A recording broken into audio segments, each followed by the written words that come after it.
the bell chant today, which is on page 3. When we get to homage to Amitabha Buddha, we will all chant together. And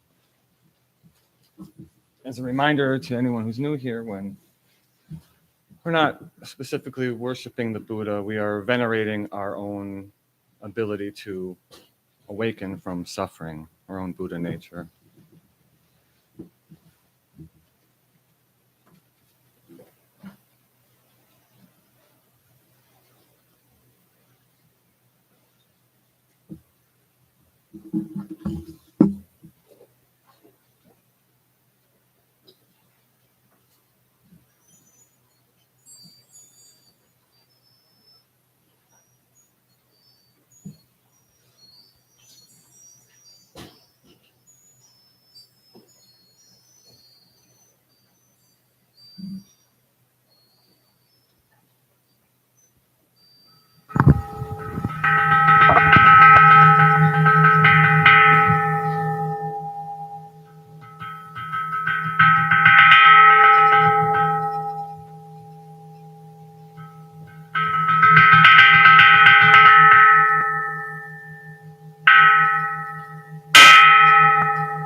Bowing at the sound this bell pervades the universal Dharma realm,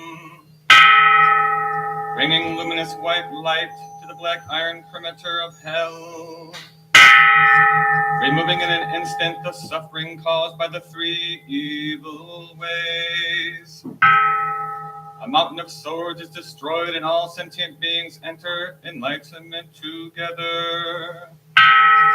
Homage to the master teacher, Vairochana Buddha, compassionate Lord of the lotus-born universe. Expounding the treasured verses of the sacred golden text contained within precious cases written on jade scrolls. Each dust mote interpenetrates and the universe becomes one. Every realm is united with all other worlds. The truth is contained in the 1,095,048 words of the utmost vehicle's consummate teaching. Homage to the Avatamsaka Sutra expounded by the Buddha. To understand the Buddhas of endless time, just penetrate this phrase. Everything is created by mind alone.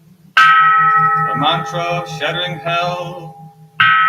Namo Atta Shichinam Samyak Samota Buchinam Om Ajana Babasi Chiri Jiri Namo Atta Shichinam Samyak Samota Buchinam Om Ajana Babasi Chiri Jiri Namo Atta Shichinam Samyak Samota Buchinam Om Ajana Babasi Chiri Jiri Vowing now for the rest of my life not to give rise to extraneous thoughts, following only Amitabha Buddha. Thought after thought will constantly merge with the rays of his jade-like brilliance, each instant never leaving the qualities of his golden form. Holding a mala and bearing witness to the universal Dharma realm, empty space is but a thread, leaving nothing unconnected. There is nowhere that Rochana Buddha is not present equally. Through contemplation, seek Amitabha of the Western Shore. Homage to the great teaching master, Lord of the Western Shore, the Buddha, the Tathagata of infinite light. Homage to Amitabha Buddha. Land of ultimate bliss has 10 kinds of adornment. Homage to Amitabha Buddha. It is adorned with the Dhammakara's vow, his cultivation cause. Homage to Amitabha Buddha. Adorned with the power of Amitabha's 48 vows. Homage to Amitabha Buddha. adorned with Amitabha's name and the brilliance of his life force. Homage to Amitabha Buddha, adorned with the bejeweled images observed by the three Mahasattvas. Homage to Amitabha Buddha, adorned with the peaceful bliss of Amitabha's Western world. Homage to Amitabha Buddha, adorned with bejeweled rivers running with pure and meritorious watchers. Homage to Amitabha Buddha, adorned with bejeweled basilicas with halls of wish-fulfilling jewels. Homage to Amitabha Buddha, adorned with lengthy days and nights.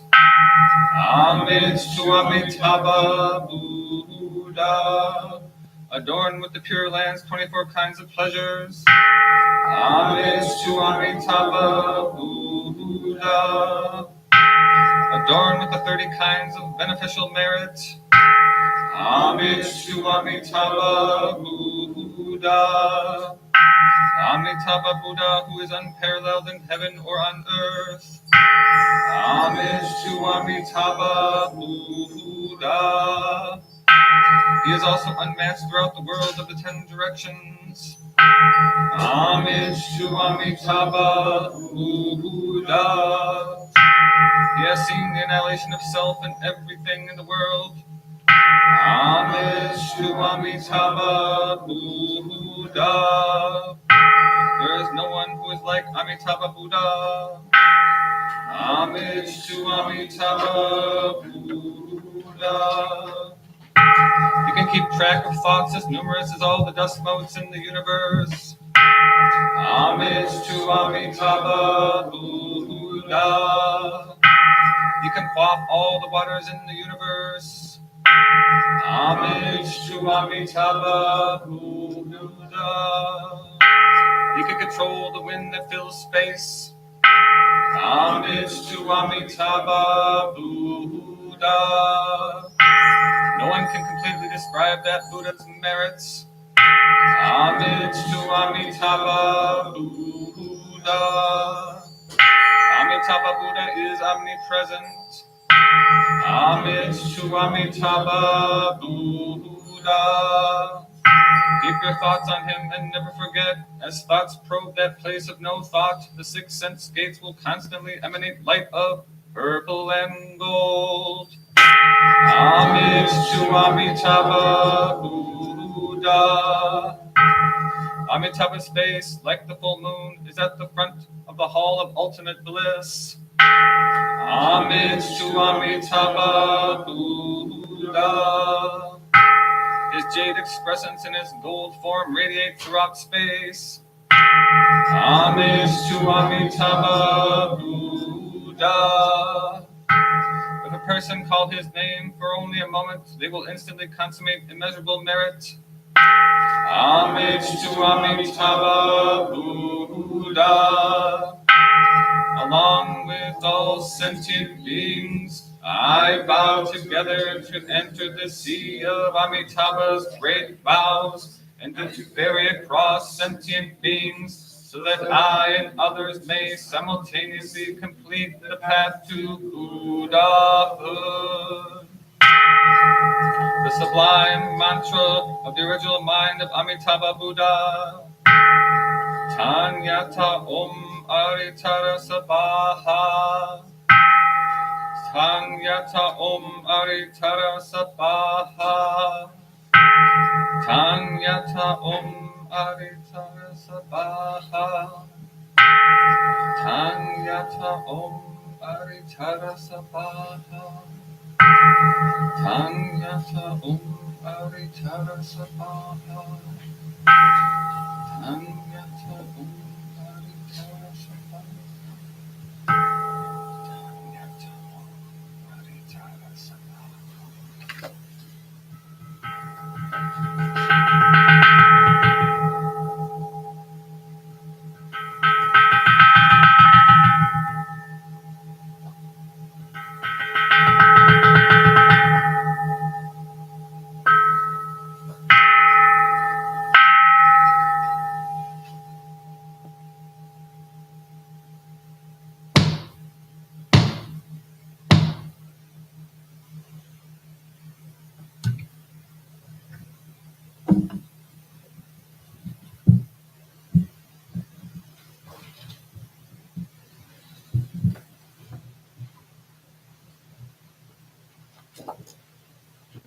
observe little silence.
This time I'd like to ask the incense lighters to come forward here somewhere.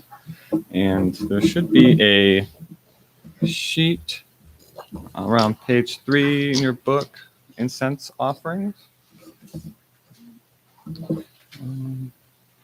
We'll be chanting that together.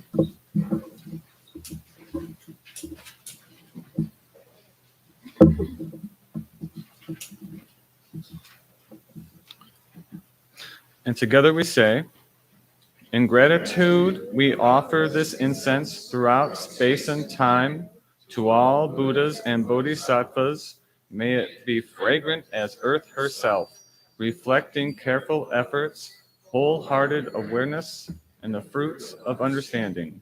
Slowly ripening, may we and all beings be companions of Buddhas and Bodhisattvas. May we awaken from forgetfulness and realize our true home.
And we bow.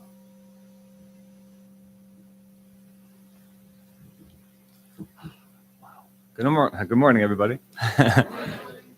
I looked up to see a full room of people and staring down at the dais here for a bit. I don't know how many of you recognize me. I am Shinkyu. I'm a student of Shuji's in the Soto Zen tradition. I've also recently become a member of the Dharma Council. So that's kind of why I'm here. All the other teachers are out at the Jinjin Ming retreat. So I stayed here to watch my Dharma siblings talk. They'll be given in a little bit. I've got a few announcements before we really begin. Yes, we'd like to let you know that families with small children are welcome to use the downstairs area for their needs. There's a water fountain and cups available down there as well.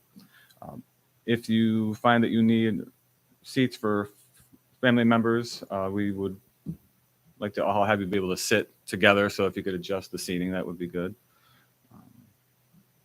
Also, a friendly reminder to please not walk across the front, but if you need to go to the other side, please use the back.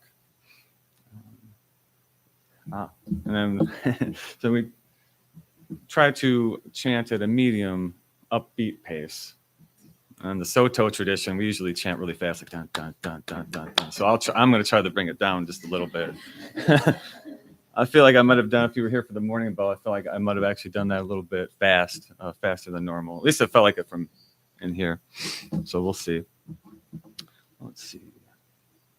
Oh, yes. So with that, I'll invite everyone to stand and greet each other with silent bows.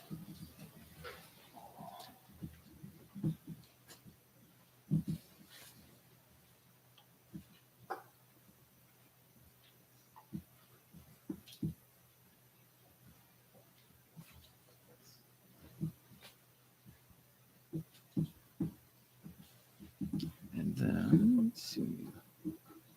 Yes. We will chant the three refuges in the Heart Sutra, which begins on page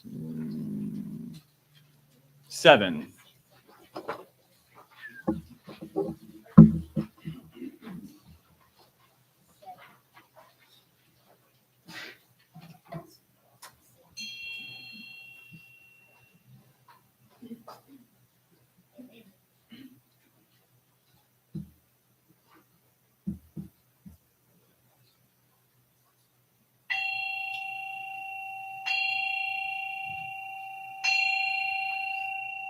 I go for refuge to Buddha, my deeply awakened mind, the living source of understanding and compassion, which must be cultivated to be known fully.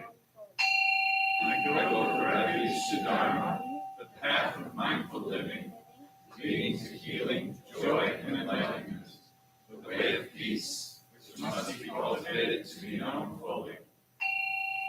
I go for refuge to the Sangha, the loving and supportive community of practice, realizing harmony, awareness, and liberation, which must be cultivated to be known fully.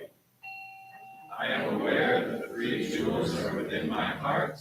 I vow to realize them. I vow to understand living beings and their suffering. I vow to cultivate loving kindness and compassion and practice joy and equanimity. I vow to live simply and content with few possessions, and to keep my body healthy. I vow to let go of all worry and anxiety in order to be light and free. I'm aware that I owe so much to my parents, teachers, friends, and all beings. I vow to be worthy of their trust, to practice wholeheartedly, so that understanding and compassion will flower, and I can help living beings be free from their suffering. May the Buddha, the Dharma, and the Sangha support my efforts. May the Buddha, the Dharma, and the Sangha support my efforts. May the Buddha, the Dharma, and the Sangha support my efforts. Do we bow?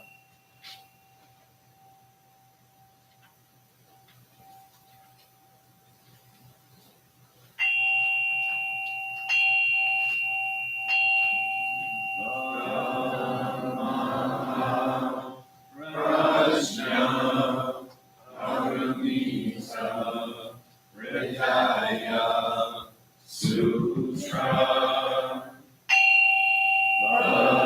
Bodhisattva of great compassion, from the deep practice of prajna, paramita, receive the emptiness of all five skandhas, and deliver all beings from their suffering. O Shariputra, form is no other than emptiness, emptiness no other than form. Form is emptiness, emptiness form. The same is true of feeling, thought, impulse, and consciousness. O Shariputra, all dharmas are empty. They are not born nor annihilated. They are not defiled nor immaculate. They do not increase nor decrease. So in emptiness, no form, no feeling, no thought, no impulse, no consciousness, no eye, ear, nose, tongue, body, mind, no form, sound, smell, taste, touch, or objects of mind, no realm of sight, no realm of consciousness, no ignorance, nor extinction of ignorance, no old age and death, nor extinction of them, no suffering, no cause of suffering, no cease from suffering, no path to be out of suffering, no knowledge, no attainment, no realization, for there is nothing to attain. Bodhisattva holds on to nothing but the prajna, paramita. Therefore the mind is clear of any delusive hindrance. Without hindrance there is no fear. Away from all perverted views, one reaches final nirvana. All Buddhas of past, present, and future, through faith in prajna, paramita, attain to the highest perfect enlightenment. Know then the prajna, paramita, is the great Dharma, the radiant, fearless mantram, the utmost supreme mantram, which is capable of allaying all pain. This is true beyond all doubt. Proclaim now the highest wisdom, the prajna, paramita. Gate, gate, para gate, para samgate, bodhisattva. Gate, gate, para gate, para samgate, bodhisattva. Gate, gate, para gate, para samgate, bodhisattva. Dharma, prajna, paramita, hridaya, sutra.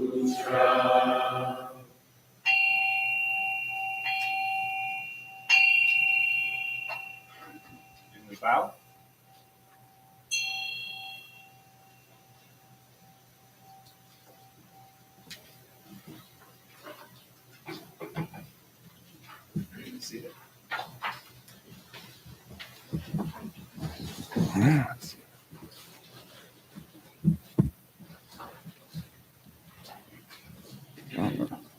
All right, so let me see.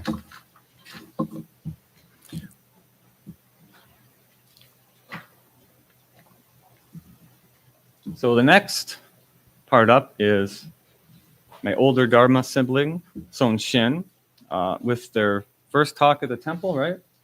Called When Ritual Meets Routine. So I've been lucky enough to hear quite a few talks that they've given, and I don't want to talk it up too much, but they're always very good. So I'm very excited. So without further ado, Sonshin.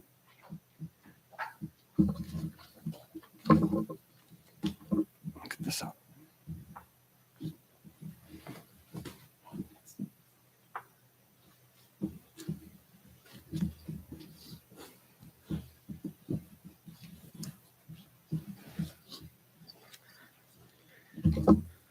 Hello. Thank you for having me here.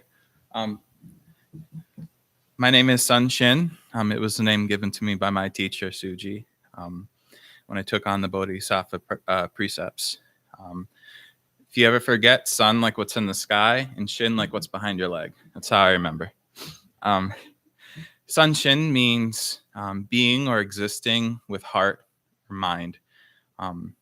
Still trying to figure that one out. I probably will be for just about the rest of my life, I hope. Today, I'm going to take the meaning that I'm going to try to be here with you all with my entire heart and with my entire mind. And I'm going to speak from that place. So I can't promise perfection, but I will do my best to bring right intention and right effort. So we'll see how it goes. I wanted to start my talk at kind of my start under Suji. The first day that I ever went to their Zazen in the Soto Zen tradition. One thing I can say about Soto Zen that really spoke to me was how rich of a ritual tradition that they had. Down to the point that when you enter the Zazen, it's more of a dance than a service. It's very, very choreographed. Even to the way that you take off your shoes and line them up. My teacher's teacher once said, you can tell the state of somebody's mind by looking at the state of their shoes when they set them down, when they enter a building, which I thought was really, really cool. I think there's a lot of parts in our life that we just sort of move on, throw it down and move on. And so even when we took off our shoes to enter, that was when we started. The way that we enter the room, very similar to how we enter the temple here with the bows, how you hold your hands, the way that your feet hit the ground when you walk, very intentional. The way that you come to your mat when you're about to sit, you sit in a very similar way and you turn a very certain way when you, meet the wall when you're sitting, things like that. Even the way that we move through our chanting, as Shinkyu kind of said, it's very, very fast to the point where there's not really a lot of time for that reflection and thinking because it's more about almost getting lost in the words in a way. Very almost like reading music. If any of you are musicians, you can't sit there and think, oh, that was a nice note. It's like, well, we're on to the next one. It's the process. As I kept studying with Suji, I became the Doan, which similar to the bell ringers, the people that sort of run a lot of the chantings and the services. And it really reminded me of a lot of when I was younger. And the part of me was a musician, and I did a lot of classical music growing up. And that's when I realized something about Zen and sitting and these little sparks of illumination is it wasn't for me so much about realizing or seeing something completely new about the world, but for me it was a returning, almost like a really big nostalgia. I always felt like, you know what, I'm home. I've been here before. I've seen this before. This isn't anything new. I'm just seeing things that I've already experienced again and maybe in a new light. When I was sitting in the Zendo, I remember the times when I used to play in an orchestra or sing in these choirs, and the same feeling arose. That time of being so engulfed in the music that there was absolutely nothing else in the world but you and the music. The same way when I would sit and that really deep zazen, there was nothing else but me and my mat. Um, Again, it was that sense of familiarity. And, I thought, you know what? I think that is a difference between routine and ritual. I think when ritual meets that routine, I think that's when zazen leaves the mat. I think that's a really important place or thing to get out of zazen. Um, it's that sort of single-minded focus, I want to read to you from a text by Dogen, who, as many of you know, is the founder of Soto Zen. I know Shinkyu would be very upset if I didn't read some Dogen today for you all. I'm going to read from Fukan Zazenji, which is the universal recommended instructions for Zazen, but I'm not going to read you the whole thing. It's not very long. I think it's 13 paragraphs. It can fit on the front and back of a page. I'm not even going to read you what's considered to be the most important parts. People have argued over and over again about the first few paragraphs, but I'm going to read you an excerpt from about the middle of the second page, maybe the least important part of the whole thing. If this was a cookbook, this would be how to wash the dishes at the end. And the reason that I really like this part, not only because I think it's often overlooked, but as Dogen goes through all the instructions, these are the instructions of what to do when you're all done, how to get off of your mat. And so I'm going to read you just a couple excerpts from that. When you arise from sitting, move slowly and quietly, calmly and deliberately.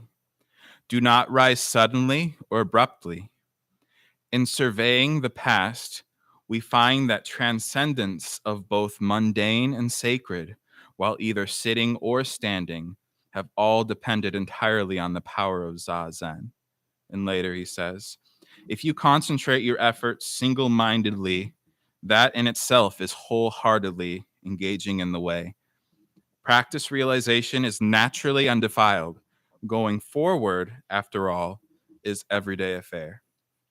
I just want to sort of highlight a couple things there of being able to transcend both the mundane, the routine, and the sacred, the ritual, right? While either sitting, meditation, zazen, or standing, going through washing the dishes after the meal.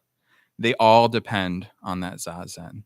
Zazen is not just about sitting, it's about realizing that nostalgia, that familiarity that comes to you while we're sitting, that it's not just as we sit. It's finding all of that, not two, coming together. So I could, leave it there. You know what?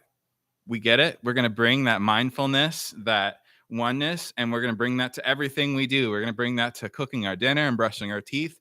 We're all going to be Buddhas combing our hair. And wouldn't that be a great, easy answer?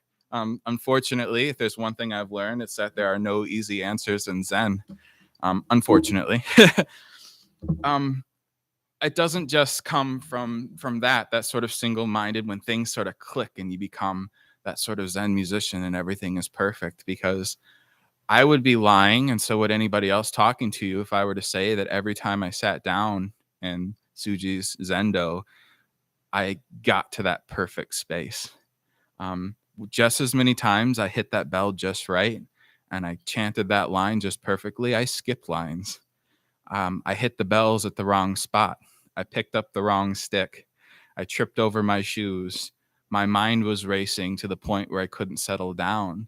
Sometimes I would sit, take one breath, and say, not today. And I'd get back up again and walk away. You see, one of the biggest sort of foundations that I found in Buddhism is that not to, right? That sort of interdependent arising, right? And within Zazen, yes, we have that sort of perfect flow that everything's going right. But at the same time, we have the times where all the pain comes up, where we can't settle down, where it's just not flowing, that dukkha, that wobbly wheel, right? The suffering. The funny thing about finding that zazen off of the mat is it's not just from that perfect practice when you hit the right notes and everything's going well.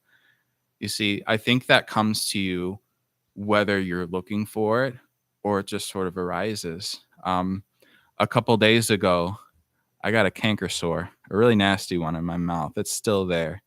Nothing in the world will make you more aware of how you speak or how you eat than a big giant canker sore in your mouth. Not all teachers are nice ones.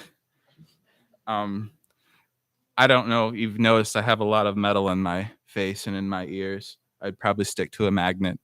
I don't know if any of you have ever had any piercings, but nothing will make you more aware of how you lay down to sleep at night or how you dry off with your towel after you get out of the shower than having a fresh piercing. Not all teachers are nice. We can try to practice this, oneness with the people that we love and be really aware, but nothing will make you realize how much you love people than when they're going through really hardships and suffering. Not all teachers are nice. So sitting in zazen and leaving the mat is just not about that perfect concentration, that discipline, but it's about having compassion when things aren't going well. It's about being there with calmness when things are painful or hurting. It's knowing, that same concentration that I have when I'm sitting and dealing with these things, I have to bring that when this pain arises in life too. It's a two sides, not two. So I think Dharma talks are a lot like songs and a lot like movies, and is that most of them go on for too long. So I won't say too much more. I like and appreciate that we all say that we are practicing Buddhists and not we are Buddhists, because I think the answer is it takes practice. It's not something you just sort of get, aha. It's every day we try to practice, we try to bring that to our lives. But I think we've been given a really powerful clue. And spoiler alert, we've already talked about it today before I even got up here. And I think that clue is in the three refugees. The sort of three jewels of Buddhism, which, as you all know, are the Buddha, the Dharma, and the Sangha. You can also think of that in maybe more secular terms, or the Buddha as the teacher, whether that be, the conductor as you're singing a song, the canker sore as you're realizing, I eat too fast, the tug on your ear when you're like, I got out of the shower and I was not thinking. I just sort of was mindlessly going. That's the Buddha. That's the teacher. The Dharma, the path itself, why we're here, what we're trying to learn, right? Maybe this is the easy one to find, because I feel like the Dharma is every step we take once we've taken our vows. And the Sangha, which is maybe the most important, is trying to find that community. I think no matter if we're celebrating or we're trying to achieve a great work or we're suffering, I think finding people that we can sort of celebrate with, that we can mourn with, that we can just be with is very, very important. So I think if we're trying to find a way to leave our mats, I think we need to make sure we have all three of those things with us. No matter what we're doing, if we're cooking a meal or we're trying to be compassionate for the people that we love. I think that's the first clue I'll give you. The rest, I think you're going to have to find out on your own in practice. So I'm very thankful that you have me here. Hopefully this won't be my last time here. So thank you so much.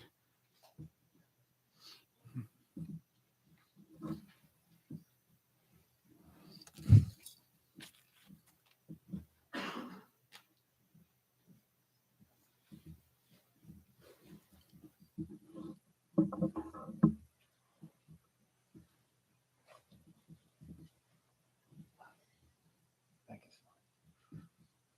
right. So we will have a short period of meditation. I'll mark it with the 3 bells and then 3 more bells when we're finished.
next we'll have we'll share any joys or concerns that we have. I think we have a joy. Oh, do we have the microphone? Yeah. I have a joy.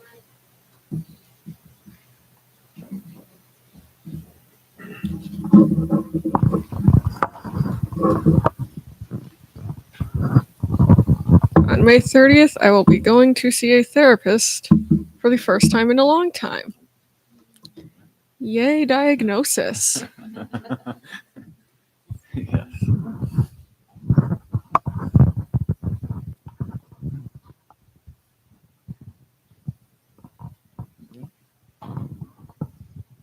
Well, I have a joy to share. I discovered the Sangha library downstairs, which is in dire need of being reorganized. So I volunteered to take care of the library for the foreseeable future. So very excited. I love books a lot, love reading. So hopefully, like,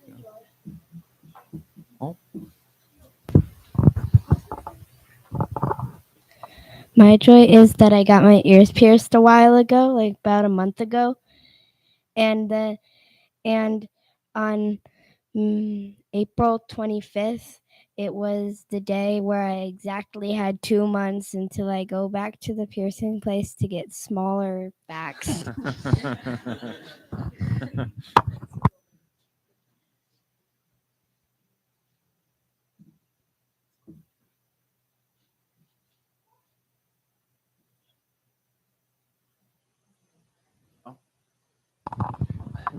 I have such a wonderful feeling listening to the baby background.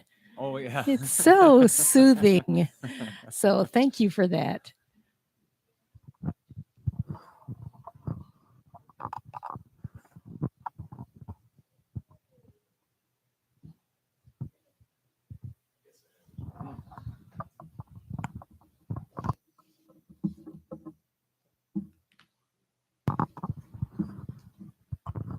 Good morning. I guess my joy is that tomorrow I will have been alive for 27 years.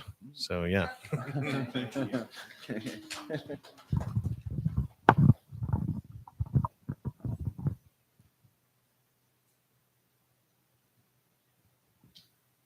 Nobody else? Okay. Thank you all.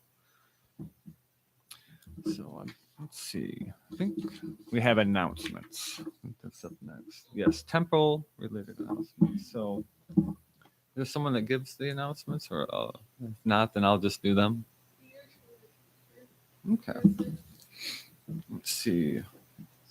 Announcements. Oh. This guy? Oh, great.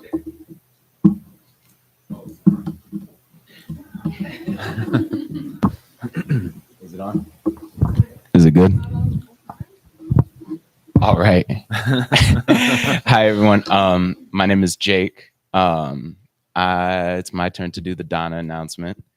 So this temple is run entirely on a nonprofit basis. No one associated with the temple, no one involved with the temple collects any kind of compensation of any kind.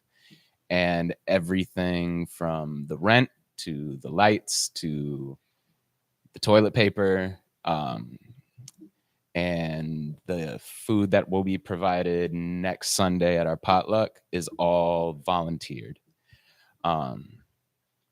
So Dana is the Buddhist practice of generosity.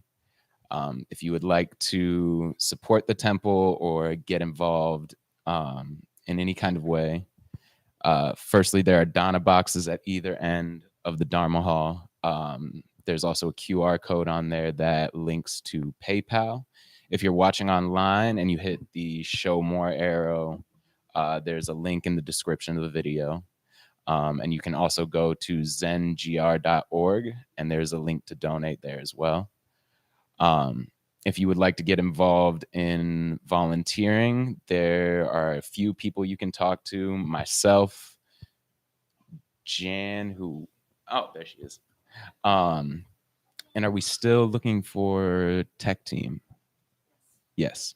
So if you would like to get involved in volunteering, we are in need of members for the tech team. Somebody has more details about that. But I think that covers it all. So yeah, thank you. I do have a couple more here that I found. There's the We had one more joy to share. We had one more joy to share from one of our online members. Robert said, "My joy is that Zoom is available so that we can be with the Sangha when busy traveling."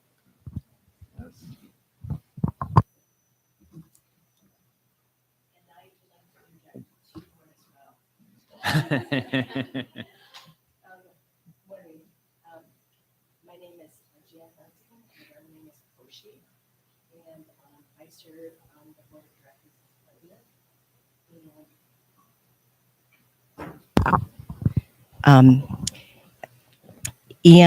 We voted last week to appoint Kent Robbins as a director on the board, and I wanted to tell you the vote results. 19 of you voted online and 12 of you voted here at the temple. So the total was 31. And so thank you for taking the time to vote. And thank you to Kent for serving again as a director on the board. So I wanted to share that with you. And second is tomorrow is the first Monday, and that's when a group of people in the temple clean the temple. And so I'm going to ask for your help as Sonshin, thank you very much for that, talked about how we get off our cushions. We're going to have practice in putting them away this morning as well. And so as you rise, take the cushions. There is a cushion closet here. The zabutons, which are the large rectangular ones, can be stacked neatly on the left side of that closet. And the zafus, which are the pillow-shaped cushions, are stacked on the right side of that closet, followed by the benches, which will go in last. The black chairs, if you would stack them in the alcove on this wall, and then all the gray chairs, if you would carry them downstairs, there's a place where those are stacked. Greatly appreciate that so that the people who clean tomorrow can focus on cleaning and not putting everything away. Thank you kindly. all right. There's a couple more announcements real quick. There's the board meeting. All Sangha members are invited. That's on the third Sunday of each month from 11 to 1. You can meet in person or online. There's also the Buddhist-based recovery meetings, Mondays here in person or also online. And Wednesdays at the Alano Club, 1020 College Avenue Northeast, and Fridays at the temple, either in person or via Zoom. There's also the online meditation group, which is every Wednesday from 7:30 to 8:15 p.m. You can also join, well, I guess you would have to join via Zoom. It's online. Reverend Kunga leads that one. It's also the spring cleanup. It's like it's Saturday, May 6th from 9 a.m. to 1 p.m. So we'll be sprucing up the area around the temple. Anyone can join in. Gloves and cleaning supplies will be provided. We try to clear away the litter around the temple outside, washing the windows, and doing whatever else is necessary to make the temple look great. And finally, there's the potluck for Buddha's birthday, which is Sunday, May 7th at 11 after the service in the community room. So join us for the potluck, celebrate his birthday. Please bring a dish to share with a note that lists its ingredients for those with a food preference or allergies or sensitivities. And donations are also welcome for that as well. Let's see. Couple last two announcements. Please return your chant books to the front page when you set them down. And have the incense sheet inside. And then after the service, we will invite you all downstairs for tea and discussion if you would like. So, will everybody please stand, and we'll have our closing gathas. Find the page. Let's see. Page 9.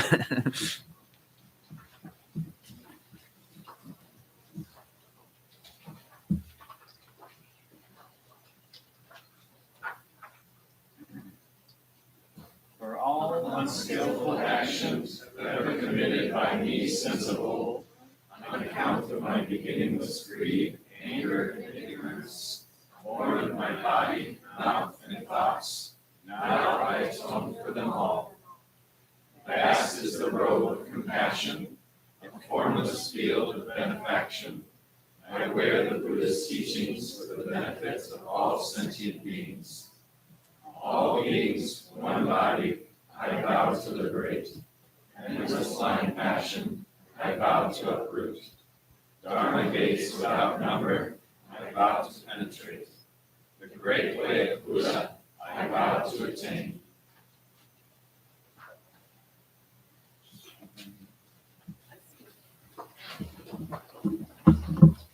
We'll have each side of the room face each other for our final bow.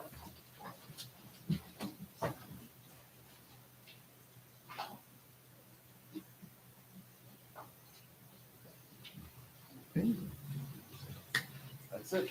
Thank you very much. And yes, if you want to go downstairs, you can.